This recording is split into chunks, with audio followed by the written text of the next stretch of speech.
Common language ఉండాలట. దేనికి? Yes, ఒకవేళ ఉండాలి అనుకుందాం, స్టేట్స్ మధ్యలో మాట్లాడుకోవడం కోసం జనం అందరికీ కామన్ లాంగ్వేజ్ ఉండాలి అనుకుంటే అది ఇంగ్లీష్ ఎందుకు కాకూడదు? ఎందుకంటే ఇంగ్లీష్లో విపరీతమైన ఇన్ఫర్మేషన్ అందుబాటులో ఉంది. ఇంగ్లీష్ నేర్చుకుంటే అవకాశాలు కూడా ఎక్కువ ఉన్నాయి. అలాంటప్పుడు ఇంగ్లీష్ ఎందుకు కామన్ లాంగ్వేజ్ కాకూడదు?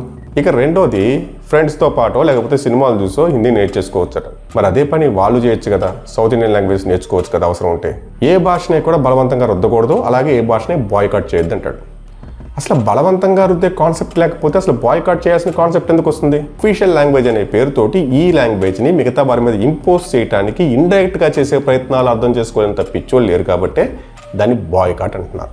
లేకపోతే ఏ లాంగ్వేజ్ని బాయ్కాట్ చేయాల్సిన అవసరం ఎవరికీ లేదు.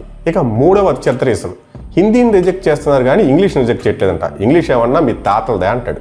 మరి హిందీ ఏమన్నా మా తాతలదా? హిందీ ఎక్కడి నుంచి వచ్చింది? దేవనగరి లిపి నుంచి వచ్చింది. దేవనగరి ఎక్కడి నుంచి వచ్చింది? బ్రహ్మీ లిపి నుంచి వచ్చింది. ఇది ఇండో ఆరియన్ లాంగ్వేజ్.